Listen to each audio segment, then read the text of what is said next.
สุมิ12จังว่า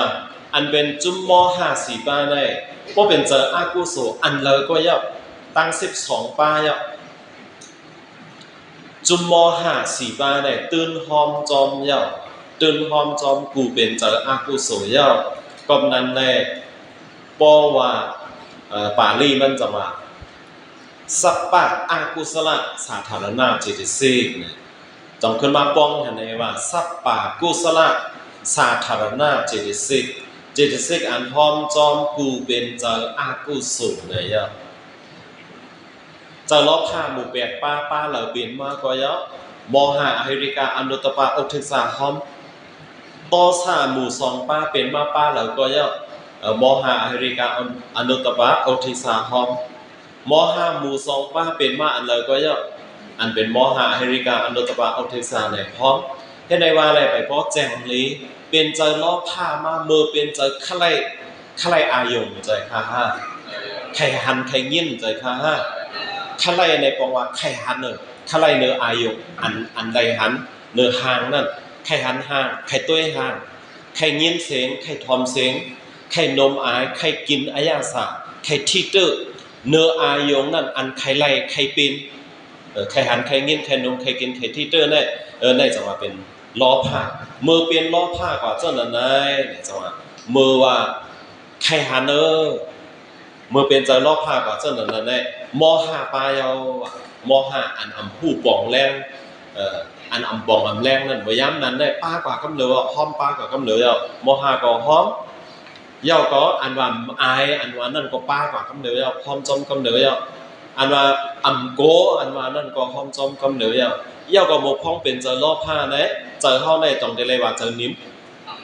อันนิ้มแต่ว่าเจออันปิวอันเลอันฮอนอันว่านั่นเฉพาะอันเจอพ่งเจอปิวเจอเลเจอฮอนอันว่านั่นเข้าป่าไว้เพราะว่า เขาวนไล่ต้องไล่อันเป็นจุ่มมอหายาวเนี่ยลอตเตอรี่เนี่ยใจค่ะลอตเตอรี่เนี่ยเป็นจิตสิกอันเข้าป่าเนจุ่มลอผ้ามี3ป่าเนี่ยลอเนี่ยใครว่าเลยลอผ้าตรีเนี่ย3ตรีเนี่ยใครว่าเลยมันเข้าป่า3อันนั้นก็3โย3ป่าจิตสิก3ป่าอันเข้าป่าเนจุ่มลอผ้าในจังหวะเป็นทางลายๆครับลอผ้า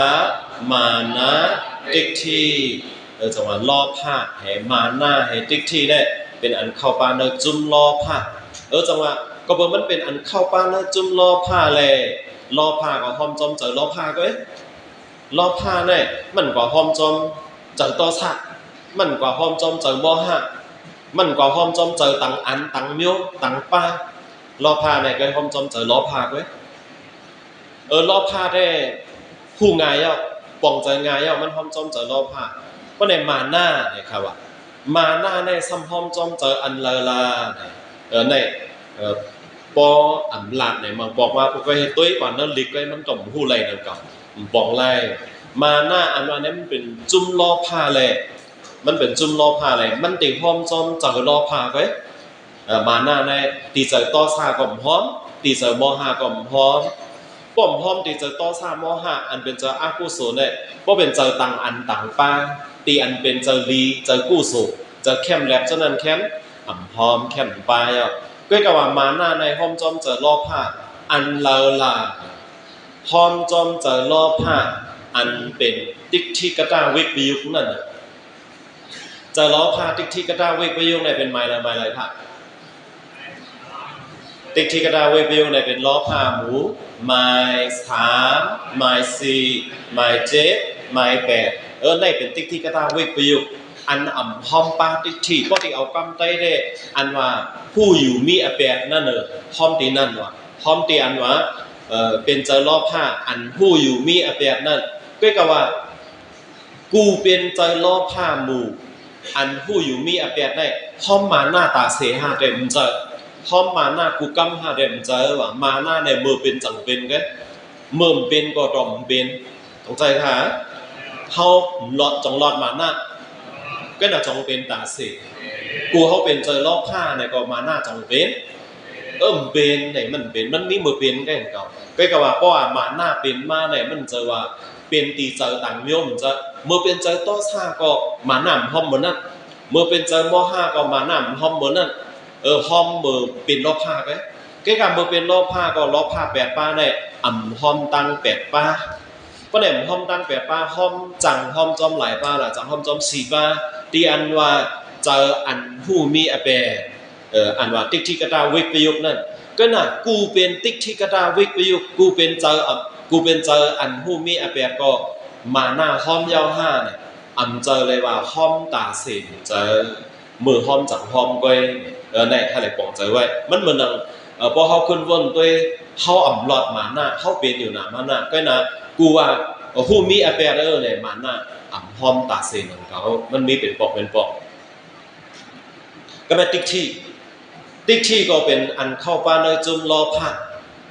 จังหวะติ๊กที่ก็เป็นอันเข้าป้าในจุ่มรอผ้าเลยในก็ห้อมจอมอันเลยแล้วห้อมจอมเจอรอผ้า